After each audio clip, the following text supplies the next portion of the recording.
Good morning, my name is Blair McNeil. I'm from the Madison Group. It's Saturday, June 15th, and we're celebrating a significant milestone with our project with the installation of our first of two tower cranes.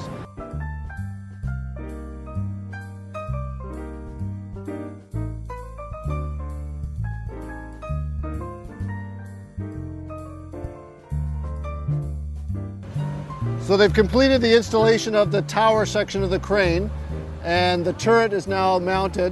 They're currently putting on what's called the backstay, and that's what helps retain the weight that goes out on the boom. At the bottom of the crane, you can see we've done our first significant concrete pour. This is actually the east tower elevator core. We're basically complete the bulk excavation of the job. The only thing that's left is the removal of the ramp behind us. That's going to start in the next week or two, and it will take about 2 weeks to remove in total.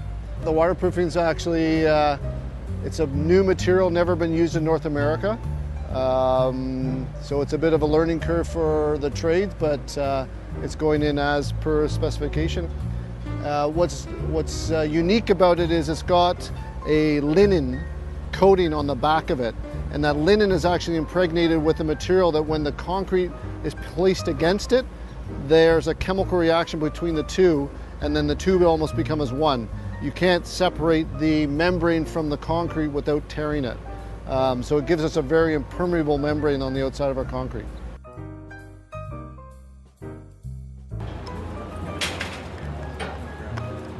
you got a big hammer?